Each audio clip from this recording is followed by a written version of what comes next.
Hola, ¿qué tal? Soy Gonzalo Aristoy y les doy la bienvenida a la segunda parte y final de la revisión del primer libro, El tercer ojo de Lobsang Rampa.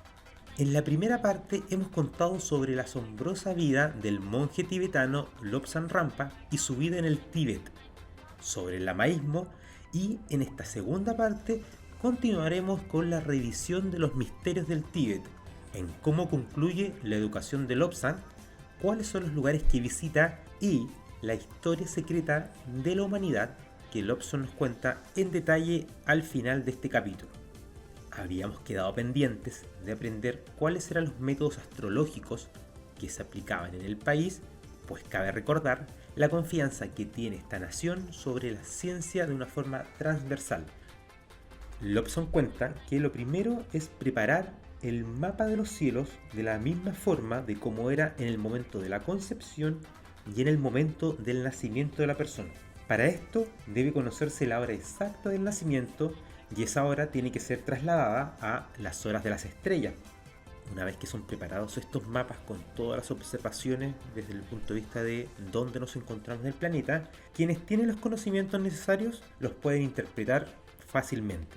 Hay que establecer una relación de cada uno y todos los planetas y el efecto sobre el mapa calculado.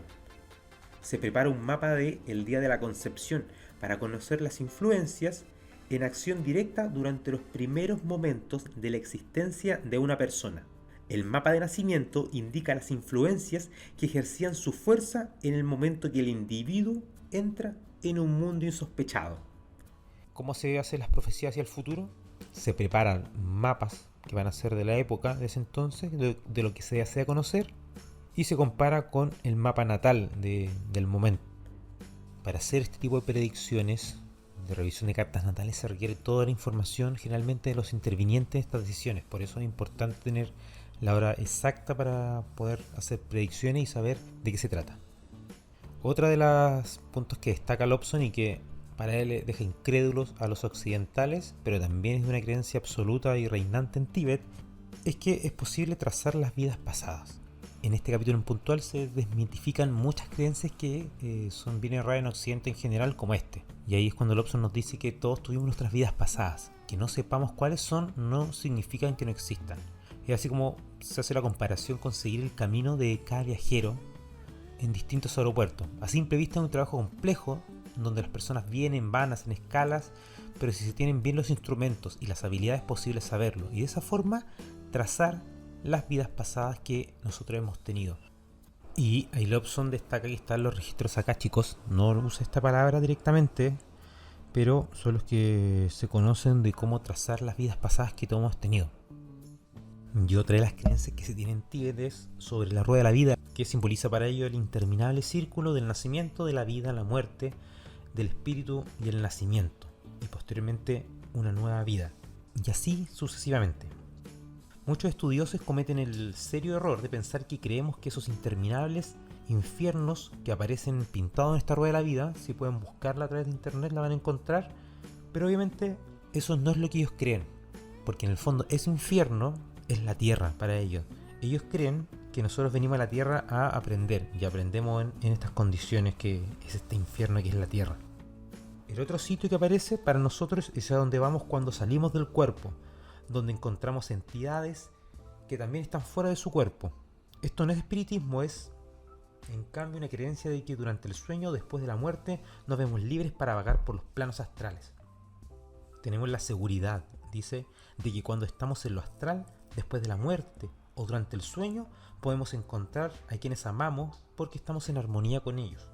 No podemos encontrar a quienes nos disgustan, porque eso sería un estado de desarmonía, y esa condición no puede existir en la tierra de la luz dorada. En esta pausa que hace Lobsang sobre lamaísmo, budismo y Tíbet, continúa con la narración del proceso de estudio y lo que le pasa es que ya tiene 11 años y tiene que dar unos exámenes por todo el tiempo que ha estado estudiando. Se ha preparado durante todos los años en áreas como astrología, herbología, anatomía, ética religiosa y muchas más áreas. Cuando se presentan a dar el examen, les ponen unas túnicas limpias y veían que no trajeran nada debajo de la ropa. Se les encerraba en cajas gigantes durante días para que rindieran este examen. sería un tema a tratar por día, es decir, 6 días en que trabajarían mientras hubiese luz del sol. De noche se le pedía los papeles y se les dejaba dormir hasta el día siguiente. Luego de los exámenes tenían un día de descanso. Luego de haber limpiado el cubículo donde hicieron las pruebas, podían dejarlo. Posteriormente, durante 3 días se le examinaba sobre los puntos más débiles en interrogaciones orales. Al día siguiente tenían un examen de judo, en que se eliminaban entre los contendores. Lobson, gracias a su adiestramiento desde pequeño y el entrenamiento que siguió haciendo, fue el mejor en esa área. Un día después confirman los resultados de todas las pruebas. Lobson había resultado primero en todo y ya era oficialmente un trapa o un sacerdote cirujano. Incluso se habían recomendado hacerlo abad inmediatamente, pero su maestro se opuso para que éste tuviese que estudiar y aprender todos los conocimientos necesarios en su momento y como corresponde.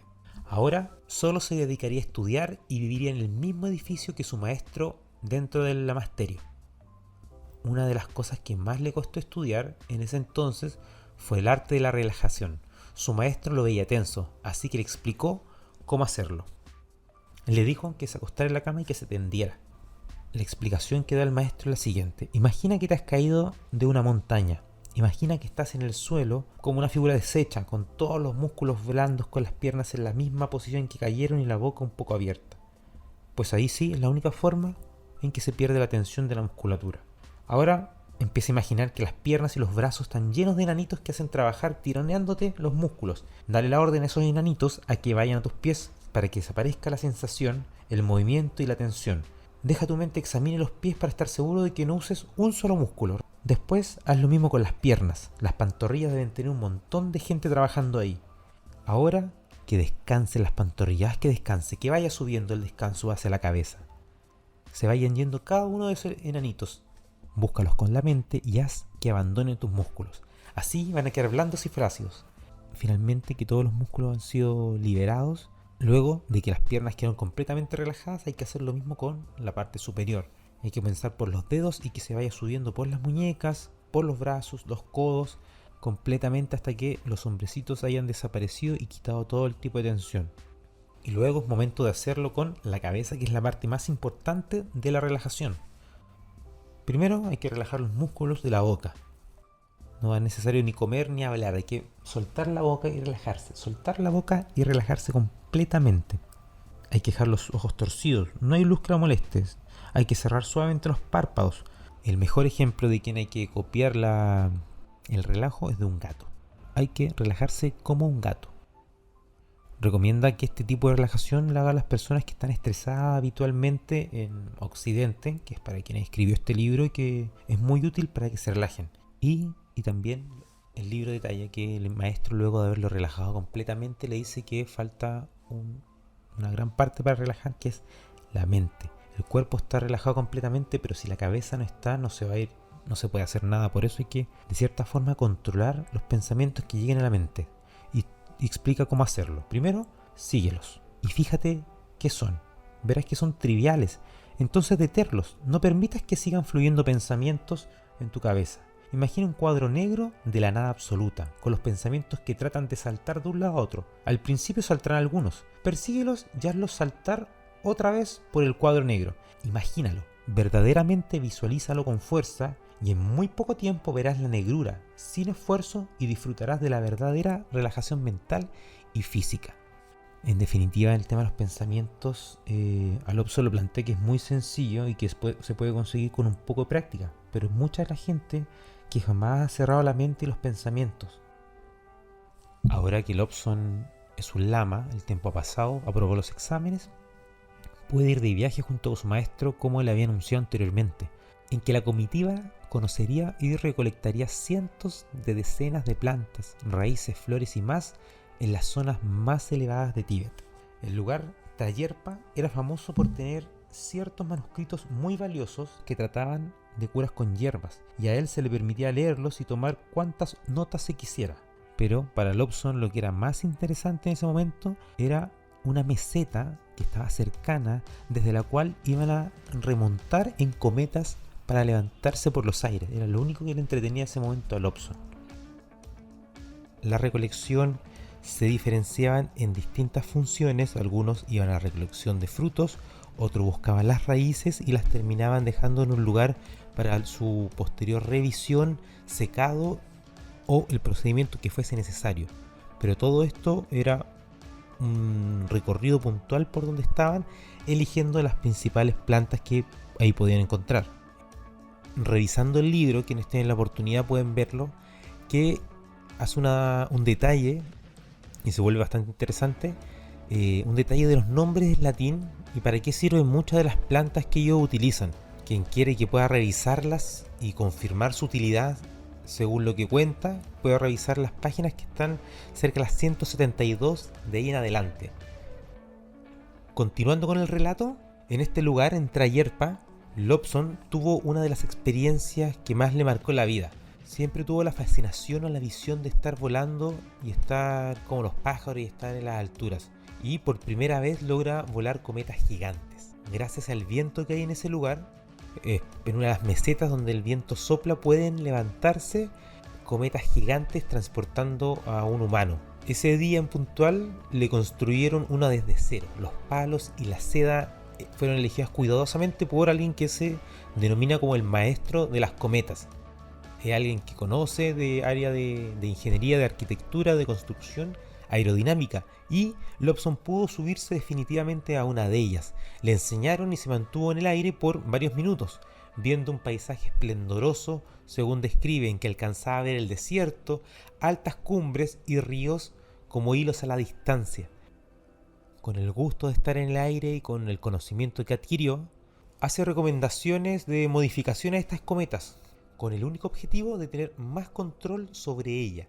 Él se ofrece de voluntario para probar todos estos cambios porque en el fondo y en su interior, y no lo manifiesta solo en este caso y lo repite varias veces, vive con la confianza en las profecías y en lo que le han dicho desde que es muy pequeño, en que él va a tener una vida más larga, va a viajar por el mundo, va a sufrir, entonces no va a morir en ese instante. Por eso se ofrece para todos estos cambios de la cometa y ver si es que funcionan. Y en definitiva puede probar las teorías las ideas que él tiene y las teorías que el maestro de cometas ha generado en todo este tiempo, hasta que encontró un piloto adecuado. Ya de vuelta en su lamasterio de Chakpori, Lobson cuenta cómo es su participación en las fiestas alegóricas tibetanas, en que se debe disfrazar con pesados trajes y usando zancos a la vez. Él describe esta experiencia como un desagrado, pero que a todos les gustó en el fondo, incluidas las más altas eminencias que estaban a la cabeza de las ceremonias religiosas que tenían que estar dirigiéndolas. En una de estas celebraciones, él tiene un accidente y queda con un par de fracturas. Tras el accidente que él tiene, Lobson tomó recuperación con su maestro Tondup. Iba a seguir estudiando, tenía que avanzarlo, ya no lo iba a hacer de la misma forma que estaba anteriormente, pero seguía en un proceso de estudio, así que al ver que ese accidente lo podría frenar, le comentó que aplicaría el sistema de la hipnosis. Ese método le entregaría más conocimientos mientras él estaba dormido y en trance que lo que podría aprender en otros momentos, y de esta forma se avanzaría mucho más en el objetivo que tenían, que Lobson adquiriera la mayor cantidad de conocimientos en su vida. Luego de recuperarse y en calidad de lama, debía llevar unas ciertas hierbas a la casa de su madre y también de su padre. Lobson estaba muy nervioso, no sabía lo que iba a pasar, se trataba de una visita oficial, y se muestra particularmente descriptivo en el libro de por qué no le gusta estar con las mujeres. Las ignora a lo largo de este y todos los libros, lamentablemente por al no tener contacto con ellas, no sabe, las considera distintas, las considera mucho más básicas y superficiales, lo que no quita que toda la enseñanza o los principios que se aplican en este y en todos sus libros puedan ser aplicados tanto para hombres y mujeres, lo destaca, pero su relación con las mujeres, tanto a nivel familiar como social, no existe. Es una persona que no tiene una pésima visión o sin desarrollar sobre las mujeres, las diferencias. Es lamentable lo que hace, pero hay que quizás darle un poco de contexto, su crianza, verse alejado también del género, y de alguna forma también se le ignora y no se le da consideración, y por eso simplemente la deja pasar en su relato. Y en el libro describe la relación y lo que ocurre en su visita oficial a llevarle las hierbas. Su madre lo recibe en la habitación donde él jamás tuvo acceso cuando era pequeño, jamás pudo entregar. Su primer pensamiento, dice, fue salir corriendo. Ve un cuarto lleno de mujeres. Y antes de que pudiera huir, su madre avanza y se acerca hasta él y le hace la reverencia habitual. Y le dice: honorable hijo, mis amigas están aquí para oír de honor qué te confirió el muy amado, el Dalai Lama. Honorable madre, le responde: los reglamentos de mi orden me prohíben decir lo que el muy amado me dijo. Mi maestro me indicó que te trajera esta bolsa de hierba y te la entregara con un saludo. Ahí la madre le insiste y le dice: honorable Lama, hijo, estas damas han viajado desde muy lejos para conocer lo que ocurre en la casa más secreta y saber del muy amado que vive en ella. ¿De veras le revista Sindhu?, le pregunta. ¿Y es cierto que tiene un vidrio con el que se puede ver a través de las paredes de la casa? Señora, respondí, no soy más que un pobre lama médico que acaba de regresar de las montañas. No corresponde a alguien tan mísero como yo hablar de lo que ocurre en la casa del orden. He venido solo como un mensajero. Él decía que no sabía tratar como mujeres, habían 8 en esa habitación, eran demasiadas para él. No sabía cómo relacionarse. Hombre sí sabía cómo tratarlos, pero mujeres no, explica en el libro. Me miraban como si fuese un bocado apetitoso y ellas lobos hambrientos de las praderas. No quedó sin una línea de acción que era retirarse. No se sentía muy cómodo, nunca había estado entre mujeres. La energía femenina no giraba en torno a él. Luego de este hecho se retiró desde la que era su casa anteriormente y volvió al monasterio. Ahí conversó con su maestro Dondup, que lo encontró un poco extraño y le preguntó qué le pasaba, porque estaba como temblando según él. Y la respuesta eran las mujeres, que querían saber todo sobre el recóndito y todo lo que le dijo. Que él le respondió la respuesta que había leído anteriormente sobre los reglamentos del orden y que no tenía permitido repetir nada de eso. Y en ese instante él se va y todas las mujeres no hacían más que mirarlo. El maestro simplemente se ríe, no entiende la falta de habilidades sociales. Y Lobsang a la vez se lo confirma, que la vida en el lamasterio le había confundido sus valores sociales y las mujeres para él eran criaturas extrañas y que todavía lo son. Y a pesar de que a Lobsang no le gustaba, ya lo estaba diciendo, le pidió que vaya a la casa de su madre porque esta ofrecería una reunión y necesita a alguien que las entretenga. Era la petición que tenía su maestro. De esa forma, Lobsang acepta y termina yendo a las reuniones con su madre e interactuando, a pesar de que no le gustaba, con todas las mujeres que eran las invitadas. Y posteriormente, en el relato del libro, él incluso es más descriptivo con los gatos de una forma positiva en comparación con las mujeres. A ellos los pone como lo que son para él. Son guardias armados, garras y uñas que protegían las joyas tibetanas. Esa era la función principal que tenían en Tíbet. También los querían, también los amaban, pero como función eran de cuidado. Los describe como seres fuertes y son invencibles en la lucha. Son gatos siameses de los que estamos hablando, como se les conoce en Occidente. Esos eran sus gatos muy protectores, con los cuales interactuaban de tú a tú, incluso los trataban con mucho cariño y habla muy bien de ellos.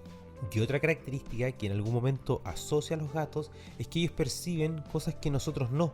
Ellos deben percibir cosas de otras dimensiones que no vemos con nuestros dos ojos, pero que sí podemos ver a través de ese tercer ojo. A Lobsang le tocó en un momento usar sus habilidades de ese tercer ojo para ayudar al gobierno tibetano en ese entonces. Su maestro lo llevó ante una comisión de China que llegaba a Tíbet, a quienes Lobsang observó sus auras e indicaba que tenían muy malas intenciones. Supo que llevaban armas escondidas y que pensaban con odio ante los tibetanos. Ante este primer acercamiento, Dondup le pide audiencia ante el Dalai Lama para considerar usar las habilidades de Lobsang en clarividencia cuando llegase una futura reunión de la máxima autoridad con los chinos para ver un tema de un tratado que estaban gestionando. Hay que dar un poco del contexto, qué es lo que está ocurriendo, en qué ámbito se mueve esto. Es previo a los años en que se cumple la profecía tibetana, pero también ocurre el hecho de la invasión de la China comunista a Tíbet, que ellos lo tenían presente y ese es el contexto que se está dando. Esas son las reuniones que están, porque la presión de China en Tíbet es muy fuerte. Por otra parte, Inglaterra también les genera mucha presión porque los obligan de cierta forma en estar en alguno de los dos bloques que se están formando en el mundo. En el contexto por averiguar las reales intenciones de los visitantes chinos, Lobsang visita al Dalai Lama en uno de los parques más recónditos en los que éste suele retirarse a meditar. En la conversación se le pide que el día de la reunión entre y se ubique tras un biombo. Ya estando en ese día lo hace y le confirman las malas energías y las intenciones de los chinos. Lobsang puede ver sus auras con tonos negativos, estrellas rojas y con pensamientos de odio. Los chinos venían con ganas de control político y en busca de oro. Se sabe y es conocido que en Tíbet hay mucho oro, plata y uranio. Muchos extranjeros han querido encontrarlo, pero no se les dice dónde está porque saben que a dónde va el hombre occidental, y este es como un dicho, llega la guerra. En definitiva, Lobsang Rampa ve las auras chinas e identifica sus reales sentimientos, y de paso ve los pensamientos o recuerdos que evoca el Dalai Lama, quien no pudo evitar pensar en ese instante en cuando era más joven y estuvo de viaje en China, y fue muy bien recibido en ese país. Incluso se demuestra que él pudo filtrar y observar los pensamientos y la obra de los seres más poderosos energéticamente que puede ser el Dalai Lama. Por orden de este mismo, Lobsang asiste a otra reunión para ver un poco más allá de los diplomáticos. En este caso son ingleses, y confirmaría si la palabra de ellos era cierta por lo que estaban diciendo. Esto porque anteriormente el Dalai Lama había viajado hasta en 1910 a India a dialogar con las autoridades británicas que mantenían la invasión de ese país. Y fue allí cuando hace mucho tiempo, dijo el Dalai Lama, el ejército de los bárbaros rojos, que son los británicos como les llamaban, invadió nuestra tierra sagrada. Fui a la India y allí viajé intensamente. En el año del perro de hierro, que es 1910, los chinos nos invadieron, dice, como resultado directo de la invasión británica. Otra vez se fue a la India y allí conoció al hombre a quien veremos esta tarde, le dice. Se trataba del diplomático inglés a quien tenían que revisar si sus pensamientos estaban acordes a favor de Tíbet o no. Se trataba de una alta autoridad inglesa que es descrita con humor en el libro por ser una de las primeras veces que Rampa ve a un occidental. Su vestimenta, algunas de sus costumbres. Le leyó el aura y determinó que si de él dependiera sería acuerdos de paz, pero la decisión final no era suya, sino de su gobierno. De igual forma, los tibetanos habían obtenido información de este hombre, datos importantes para ellos como la fecha de nacimiento, con la que determinaron que en una vida pasada había sido un hombre de Tíbet y había decidido reencarnar en este hombre y ser una ayuda y conexión entre Occidente y Oriente. Sin embargo, el destino estaba predicho y la profecía era que la invasión china era un hecho y no tendrían protección de los ingleses. Luego de la ayuda que entregó Lobsang al gobierno de Tíbet, Dalai Lama le ordena a su maestro, a Dondup, que intensifique el aprendizaje y profundización en distintos conocimientos que le van a ser muy útiles en el viaje a Occidente. Como le decía siempre, estaba escrito en las estrellas. A través de la hipnosis y la estimulación de su memoria, Lobsang avanza mucho en un aprendizaje y a la vez que sigue practicando sus habilidades con el tercer ojo, en todo momento con la instrucción de su maestro. A veces y en momentos se usaba el trance hipnótico en que se le leían las antiguas escrituras, que son áreas más complejas y más difíciles. Y a la par, Lobsang en el camino se vuelve en un maestro del tercer ojo. Y en este mismo recorrido se da cuenta y confirma que es un maestro que le ha enseñado Dondup, es un maestro en la clarividencia. Continuando con el relato de Lobsang Rampa del tercer ojo, ya en el capítulo 15, cuenta el relato del ascenso que realizan ellos junto él, su maestro Dondup y 13 personas hasta los que son consideradas las tierras altas de Changtang. Tierras que actualmente uno puede revisar, se encuentra unos parques, también es parte de la meseta tibetana, uno de los sectores más altos, el techo del mundo como se le llama, conocido mundialmente hasta en la actualidad, de difícil acceso igualmente como Tíbet y toda esa área. Cuenta del difícil ascenso de varios días a paso muy lento y sin ningún tipo de apuro, pues no estaban contra el tiempo y el tiempo no significa nada para ellos, así que tenían que avanzar simplemente con seguridad. Describe que los vientos eran violentos y las ráfagas de aire parecían llevárselos. En un momento del camino deben dejar los yak que los acompañan y seguir el camino a pie cargando ellos su propia carga. Luego de 3 días de avance a pie, en las alturas máximas comenzaron a descender y no se empezaron a devolver, siguieron avanzando en un descenso, un valle, y ahí se encontraron con una niebla, y en pocos minutos de haber penetrado en esta niebla, todos pensaban que era una nube, comenzaron a sentir calor, mucho calor. La niebla y el ambiente y el piso comenzaron a subir todo de temperatura. Según describe Lobson, empezó a ver un verde que no había visto en ninguna otra parte del mundo, pues tras cruzar esa nube se encontraron con árboles y pájaros que tampoco habían visto en otras partes del mundo. Luego, inserta dentro del libro, cuenta que después de viajar y aprender más de este mundo, supo que se trata de un clima tropical. Todo eso está dentro de un valle al interior de las cadenas montañosas más altas y de peor acceso y mayor difícil acceso en el mundo. Ahí vio por primera vez lo que es el Yeti, lo que se le conoce popularmente como el Yeti, que es la figura de la que se habla habitualmente. Dondup en ese momento le contó haber visto esqueletos de animales que vivían ahí y que serían entre 6 y 9 metros de altura. Luego Lobson también los vio.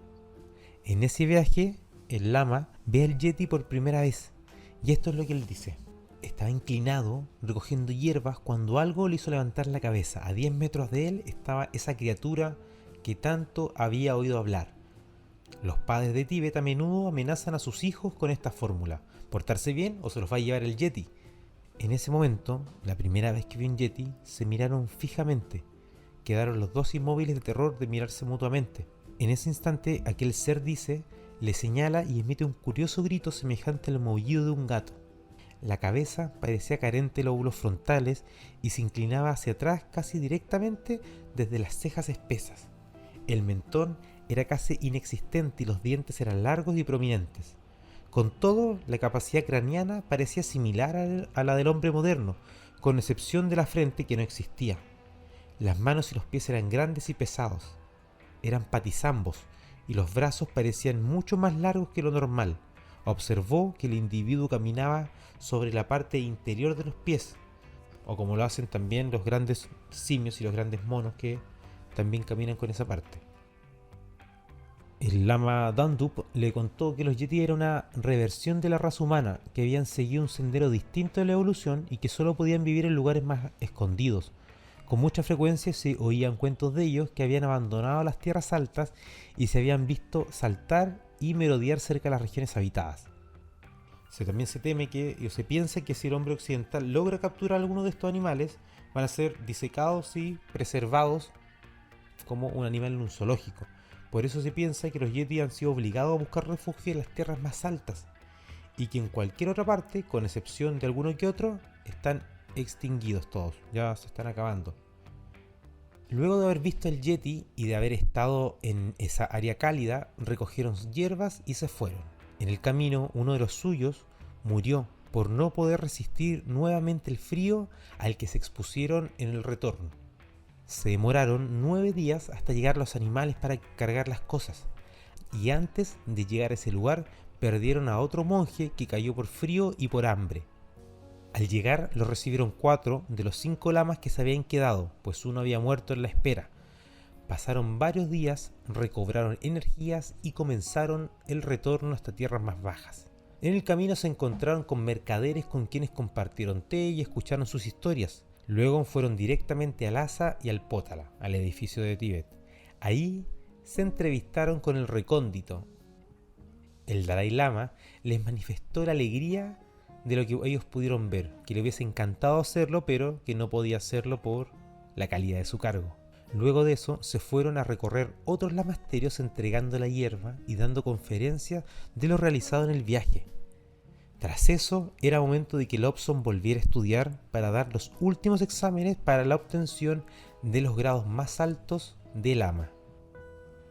Ya estamos al final del camino del aprendizaje de Lobson, y en este instante él nos detalla cuáles fueron los estudios por los que pasó. Así cuenta que se le instruyó intensamente en el arte de viajes astrales, en los que el espíritu o el ego abandona el cuerpo y permanece conectado a la vida en la tierra solamente por la cuerda de plata. Ya lo habíamos mencionado anteriormente, es una de las artes que se le enseñan en Tíbet. Además detalla que, y no solo en este, sino en el resto de los libros, que fue instruido en el arte de la telepatía y también del hipnotismo. Con esto último se utilizó especialmente para operaciones y amputaciones, era el área en que se le daba utilidad. Otra de las artes que maneja es el de la invisibilidad, pero no la describe como el desaparecer, sino el hacer como que se desaparece, pasar lo más inadvertido posible, lo más desapercibido, incluso bajando las ondas cerebrales para que su presencia no sea detectada entre las personas entre las que está. Y para cerrar, cuenta sobre la levitación nuevamente, que es una técnica que requiere mucha técnica y esfuerzo para lograrlo, pero para lo cual un buen lama termina utilizando un viaje astral para moverse por este y por otros mundos. Y en paralelo explica y da un consejo o una observación que tiene respecto a el yoga en occidentales. Él menciona lo siguiente: en Tíbet practicábamos mucho lo que en el mundo occidental se conoce como yogi. Naturalmente es una gran ciencia que puede hacer mejorar a una persona hasta un punto casi increíble. Mi opinión es que el yogi no es adecuado para los occidentales, a menos que se le introduzcan considerables modificaciones. Nosotros conocemos esa ciencia, dice, desde siglos. Desde la infancia nos enseñan posturas. Tenemos las piernas, los esqueletos y los músculos acostumbrados al yogi.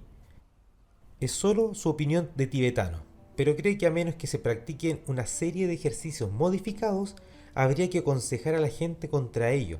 Aquí también se necesita un buen maestro nativo, que conozca perfectamente la anatomía masculina y femenina si es que quieren evitar daños.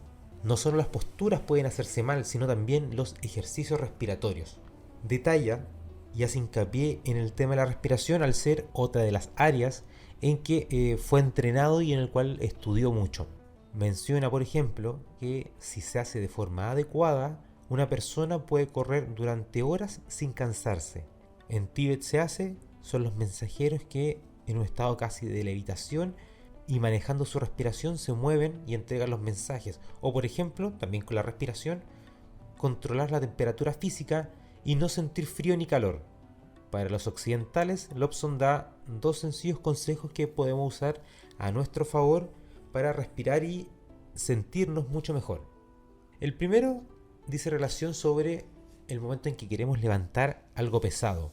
Menciona que es imposible hacerlo si es que se tienen los pulmones sin nada de aire. Invita a hacer la prueba y posteriormente inhalar la mayor cantidad de aire que se pueda, mantenerlo en los pulmones y hacer el movimiento del mismo objeto. Se verá lo fácil que es hacer la tarea con los pulmones llenos de aire.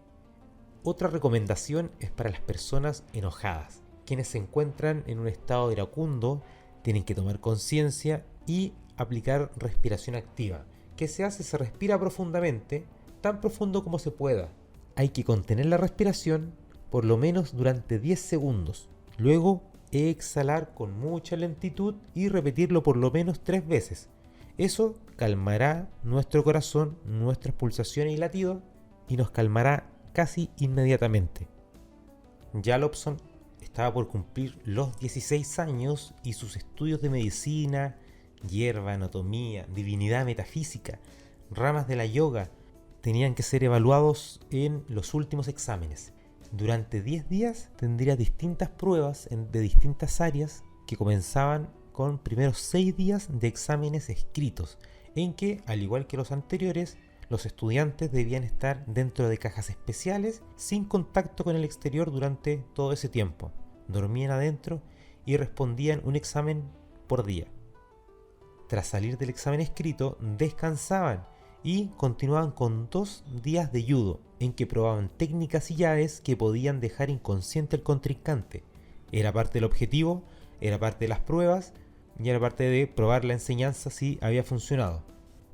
Posteriormente, había 2 días en que los estudiantes respondían preguntas sobre los exámenes escritos. Un examen oral en que solo preguntaban por los puntos más débiles a los estudiantes. Luego de eso, durante una semana descansaban y esperaban los resultados. Como es de esperar, Lobsang Rampa obtiene el primer lugar de su generación. Con estos resultados en la mano, Lobsang es invitado donde el Dalai Lama, quien lo felicitó por sus resultados y por lo bueno de sus exámenes. Le dio la orden a su maestro de que Lobsang pasara por una serie de ceremonias, lo que se le llama la pequeña muerte, que lo llenará con más aprendizaje. Además, y por orden también del Dalai Lama, Lobsang trabajó con los destructores de cuerpos, que se le llaman, que son quienes se dedican a, vale el nombre, a destruir los cuerpos para entregárselo a los animales de carroña, pues en Tíbet no hay donde enterrar a las personas. Y es un trabajo meticuloso y son personas quienes conocen los principales cortes del cuerpo. Es por eso que Lobsang empezó a trabajar con ellos durante mucho tiempo y aprendió mucho. De esta forma buscó y aprendió mucho sobre las razones físicas de por qué la gente muere. Ya con los cuerpos de personas que habían muerto recién pudo examinar, ver cuáles eran los órganos dañados, músculos y el estado en que estaban, a diferencia de sus compañeros de medicina que no tuvieron el privilegio.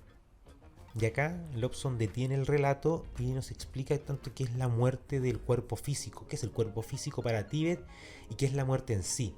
Es una interesante visión en que los tibetanos tienen con la muerte y cómo esta funciona. Para ellos el cuerpo no es más que una cáscara, es un forro material para el espíritu inmortal. Para nosotros un cadáver vale menos que un traje viejo muy usado. En el caso de una persona que muere normalmente, vale decir no por violencia súbita e inesperada, consideramos que el proceso es así. Y destaca Lobsang. El cuerpo está enfermo, defectuoso y se ha convertido en algo tan incómodo para el espíritu que no puede aprender ninguna otra lección. Por lo tanto, es hora de descartar este cuerpo. Gradualmente el espíritu se retira y se exterioriza fuera del cuerpo, fuera de la carne. La forma espiritual tiene la misma silueta de la versión material y un clarividente puede verla con toda claridad. En el momento de morir, la cuerda que une a los cuerpos, tanto el espiritual como el material, se adelgaza y se rompe y el espíritu sale sin rumbo. Y en este caso ha ocurrido la muerte. Pero también ha ocurrido el nacimiento a una nueva vida, pues la cuerda es similar al cordón umbilical que se corta para arrastrar al recién nacido en una existencia separada. En Tíbet se dice que el cuerpo tarda 3 días en morir. 3 días se necesitan para que cese toda actividad física, eléctrica y en que el espíritu, el alma o el ego se libre completamente de este sobre carnal, como menciona Lobsang. Además también creen, obviamente, que el cuerpo es toda energía eléctrica que se mueve y que cuando se muere se apaga. Pero destaca que hay 3 cuerpos básicos para ellos. Está el cuerpo carnal, que es el que conocemos, en el cual el espíritu puede aprender las duras lecciones que hay en la vida. Está el cuerpo etérico o magnético, que nosotros mismos creamos por nuestros deseos, la codicia y pasiones de varias clases. El tercer cuerpo que tenemos es el cuerpo espiritual o el alma inmortal. Todo este compendio de distintos cuerpos explica de cierta forma la fe lamaísta de entender, y no necesariamente la fe budista en general. Una persona al morir tiene que pasar por 3 etapas, dice. Hay que disponer de un cuerpo físico, hay que disolver el etérico y hay que ayudar al espíritu en su camino al mundo del espíritu. Los antiguos egipcios también creían en el doble etérico, en los guías para los muertos y en el mundo de espíritus. Por eso en Tíbet asisten a los muertos y a los moribundos en este camino que tienen que realizar hacia la muerte. Luego seguí sus estudios con los destructores de cuerpos, donde aprendió mucho más de anatomía humana.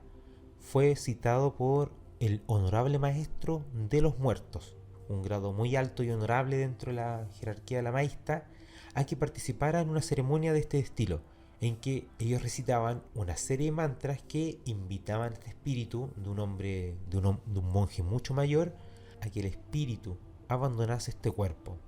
Además de mantras, habían personas que lo estaban tocando desde la vértebra cervical hasta la cabeza. Es una forma en que se ayuda a liberar al espíritu del cuerpo, dice. Entre lo que se decía, se hablaba de la ruta que venían, de los obstáculos que se podían presentar. Decía, Sigue la ruta indicada, abandona este mundo de ilusión y entra en la realidad más grande. Estás muerto, sigue camino adelante. Luego de que el cuerpo de este monje quedó deshabitado, hay quienes que se encargan directamente de qué hacer con los cuerpos. En este caso, el camino de Lobsang y del mismo cuerpo del monje fue ir con los destructores de cuerpos. Con ellos se acercaría a aprender y conocer mucho más de anatomía. ¿Qué es lo que ocurre? El cuerpo del monje es llevado a una extensión desolada en que sobre una roca ponían este cuerpo, y el destructor, esta persona, este hombre, este oficio, y el destructor hacía los cortes precisos para entregar la carne a los buitres que ya sabían de la ceremonia que se venía, y se acercaban estos animales en el momento justo antes de que se entregaban los cortes para que ellos se los repartieran entre su bandada de buitres. Con este acercamiento a los destructores de cuerpos, Lobsang pudo aprender mucho más de las causas al ver cuerpos abiertos, cuerpos recientemente muertos, para estudiar anatomía, estudiar realmente las causas de muerte, poder ver los órganos en su interior de una forma que no lo pudo haber hecho antes en todos sus estudios de medicina dentro del templo. En definitiva, todos los cuerpos pasaban por estos destructores de cuerpos, con la única excepción de los altos lamas, que eran encarnaciones previas, que eran reconocidos. A ellos se les embalsamaba y se les cubría con láminas de oro, que eran puestas a la perfección. En un momento, Lobsang viaja a una ceremonia en que una encarnación previa dejaría el cuerpo. Al ser una alta eminencia la que se iba, su muerte y la salida del cuerpo fue bastante rápida porque conocía los códigos, sabía cómo hacerlo. Luego este cuerpo se lleva a un área especial dentro del lamasterio. Primero, cuenta Lobsang, quien participó de toda esta ceremonia, se le quitan los órganos y luego se rellena y se le da forma al cuerpo. Se enlaca varias veces con productos que ellos tienen distintos y especiales en base a hierbas, y con esta laca especial se le deja secar por varios días y posteriormente se le cocina por otros tantos días junto a este lacado y envuelto en seda, y se lo dejan descansar otros tantos días y le quitan la seda que se le puso anteriormente. Y es momento en que los orfebres pongan el oro lámina por lámina. Dicen que son como artistas y lo hacen a la perfección y con dedicación hasta lograr mantener las facciones que tiene el hombre embalsamado. Luego lo llevan a una parte especial dentro de las rocas profundas del templo en que están todas las estatuas de oro de las últimas encarnaciones, entre las que se cuenta tanto de Lobsang como la de su maestro Zhondu. Luego de ver decenas de destrucciones de cuerpo, embalsamamientos y seguir aprendiendo por orden directa del Dalai Lama, se encuentra en los últimos momentos de un proceso de preparación, cuando se le anuncia que debe ser nombrado abad, que es uno de los altos cargos dentro de la organización tibetana. De esta forma, dice Lobsang, se cierra el círculo que comenzó muchos años atrás, de modo que, como encarnación reconocida, otra vez había alcanzado el estado en el cual había dejado la vida 600 años antes. La rueda de la vida había girado en círculo completo. Tras esto, se le anunció que debía pasar por la última ceremonia que él describe como la pequeña muerte. Se trata de una ceremonia especial en que no solo muere, sino que pierde el sentido y el miedo a la muerte al entenderlo todo e ir más allá de la vida. Se le hace una preparación especial en los días previos, desde la alimentación hasta mantener pensamientos puros, como destaca en el libro. 3 meses luego del anuncio, se le llevó a una habitación especial dentro del templo de Potala. Caminaron por túneles subterráneos, donde se terminó de instalar lo que ellos denominaron el Templo de la Sabiduría Secreta. Es conducido por esos túneles donde se encuentra con una caverna de oro. Siguen bajando y ve figuras gigantescas de Buda de oro que se tienen guardadas ahí. Cuenta que era tan grande este Buda que la luz llega solo hasta la cintura. Además hay decenas de representaciones demoníacas que hablan sobre los vicios. Todo eso se encuentra ahí abajo. Siguieron y encontraron una caverna en que habían 3 ataúdes negros de piedra que estaban tallados y marcados. No tenían ninguna tapa. Se acercó y espió, y a la vista de su contenido contuvo la respiración y se sintió casi desmayar, relata. El abad que lo acompañaba dijo lo siguiente: míralos, hijo, eran dioses de nuestra tierra en los días anteriores a las montañas. Se paseaban por nuestro país cuando los mares bañaban sus costas y cuando en el cielo había estrellas distintas. Mira pues, únicamente los iniciados lo han visto. Estos seres estaban cubiertos de oro y con esta técnica se notaban las características faciales y los detalles que tenía su piel antes de morir y antes de dejarlo en ese estado eterno. Eran 2 hombres de cerca de 4,5 metros y una mujer de más de 3 metros. Tenían mentones angostos, caras pequeñas, ojos hundidos, entre otras descripciones que hace. Dice que no parecían muertos, sino que dormidos. Le indicaron, porque iba a la ceremonia, ese era el lugar de la ceremonia, ponerse en posición de loto entre los ataúdes. Se quedó solo con los cuerpos y meditó. Luego se echó de espaldas y respiró como había aprendido. Todo era muy oscuro y silencioso. Tras esto, se ve sobre sí mismo en una proyección astral. Solo es separado por el cordón de plata que él logra divisar. Y luego vi algo que lo desconcertó. Miró desde la visión astral que tenía, vio su cuerpo que se veía muy chiquito junto a los cadáveres de estas seres y estos dioses anteriores. En un segundo él sentía que ya no estaba solo, le llegaban trozos de conversaciones, fragmentos de pensamiento que no habían sido expresados, tenía cuadros, se le cruzaban en la mente, en su visión tenía distintas imágenes. Desde lejos escuchaba un sonido de una campana, luego se acercó cada vez más hasta que pareció que estallaba en su cabeza. Veía gotitas de luces, relampagueo de colores, clamores, sonidos. Su cuerpo astral estaba sacudido y arrastrado como una hoja en un ventarrón de invierno. No sabía qué estaba pasando. El dolor le azotaba la conciencia. Se sentía solo, abandonado, como un animalito perdido en el universo. Cayó sobre él una niebla negra y con ella una calma que ya no era de este mundo. Lentamente le desapareció la negrura absoluta que le envolvía. Y empezó a despertar, se encontraba en la playa, tenía escenas, estaba con arena, sol, palmeras. Empezó a escuchar unas voces que se acercaban. Y cuando lo ve, son gigantes. Todos ellos eran gigantes. Y él se da cuenta que también era un gigante más, estaba entre ellos. Sus percepciones astrales cuentan, empezaron a captar las siguientes impresiones. Infinitos siglos atrás, la Tierra giraba más cerca del Sol, en dirección opuesta a la actual. Los días eran más cortos y más tibios. Surgieron vastas civilizaciones y los hombres sabían más que ahora. De alguna parte del espacio vino un planeta errante que propinó a la Tierra un tremendo golpe que la sacó de su órbita y la hizo girar en dirección opuesta. Se levantaron vientos que agitaron las aguas, las cuales, bajo diferentes fuerzas de gravedad, subieron a la Tierra y produjeron inundaciones universales. Terremotos sacudieron el mundo, las tierras se hundieron bajo las aguas y otras se levantaron. La tierra tibia y agradable que era Tíbet dejó de ser un lugar bañado por el mar y se elevó a 3.600 metros sobre el nivel del mar. A su alrededor vio montañas que eruptaban lava hirviendo. Muy lejos en las tierras más altas veía grietas. Y en ese lugar vio cómo continuó prosperando la flora y la fauna durante muchos años. Detiene su relato por considerar que podría dar para un libro completo, pero esta es su iniciación. Y tampoco se puede contar mucho por lo sagrado de esta misma y por todo lo que vio, que debe ser mucho más que lo que cuenta en este libro.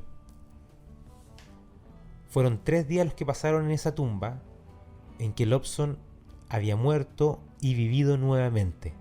Esa misma noche Lobsang entendió que debía irse de Tíbet con destino a países desconocidos, tal y como había sido predicho desde que él era pequeño. Debió visitar al Dalai Lama, quien le dio la última despedida y la orden de comenzar su camino en China, donde tomaría estudios de medicina para obtener el grado de doctor en ese país. Debía despedirse de todos y de quien más le dolió fue despedirse de su maestro Tondup, pues sabían que no se verían más. Sabían que luego de que Lobsang se fuese, Tondup moriría. Pero todo estaba bien, porque así tenía que ser. Incluso sabía que el Tíbet sería invadido por los comunistas y que el Dalai Lama debía huir del país. Pudo volver a su hogar por una noche, a donde llegó como un abad. Fue recibido con los máximos honores, se despidió de sus padres, firmó el libro de la familia con su nuevo rango de abad y volvió al templo, caminando de la misma forma que lo hizo cuando partió a los 7 años. Luego se despidió del Dalai Lama quien le dio sus bendiciones y confirmaron que tampoco se volverían a ver nunca más. Lobsang lo vería en su funeral solamente. Con los estudios concluidos, con la orden y las bendiciones del Dalai Lama de seguir su camino en China, Lobsang toma unas cuantas posesiones materiales, entre ellas ropa de occidental que le entregan en Tíbet para viajar hasta China. Parte de cero, ese es su nuevo destino, sabe que la vida será compleja, pero esta es la primera etapa, convertirse en un médico en China, que será parte del contenido del segundo libro que vamos a revisar en la comunidad de Lobsang Rampa, en que revisaremos El médico del Tíbet, su segunda publicación, en que cuenta su vida en China y cómo comenzó a ver el ascenso comunista en el mundo. También un libro que habla de la tristeza, de la distancia que tiene con su pueblo y nunca deja de lado la entrega de conocimientos metafísicos, de energía y de espiritualidad de forma constante. La invitación es a vernos en el siguiente capítulo y por sobre todo a leer este primer libro que acabamos de revisar, El tercer ojo de Lobsang Rampa. No solo contiene todo lo descrito en este podcast, sino que es un agrado en su lectura, es muy dinámico, una crónica bien construida sobre hechos que le ocurrieron a este protagonista, en que se le suman ciertas observaciones o puntos de vista y pensamientos intercalados sobre metafísica, lamaísmo, historia universal y el Tíbet, energías y mucho más de lo que hace Lobsang. La invitación es a ser parte del segundo capítulo en esta comunidad de Lobsang Rampa para comentar este libro de la reencarnación viviente abad cirujano tibetano Lobsang Rampa en el libro El médico del Tíbet, en que se repasa lo que ocurre con su vida luego de dejar Tíbet e irse a estudiar a China, donde debe enfrentarse a este mundo nuevo, aprender muchas cosas, conoce mucho, se enfrenta y choca contra la guerra entre China y Japón, aprende, deja las cometas y aprende a pilotar aviones y un sinfín de historias y elementos que nos pueden servir incluso para la vida diaria, que vamos a seguir revisando en este segundo libro de Lobsang Rampa. Ha sido un gusto revisar El tercer ojo de Lobsang Rampa. Nosotros nos vemos en un segundo capítulo. Muchas gracias.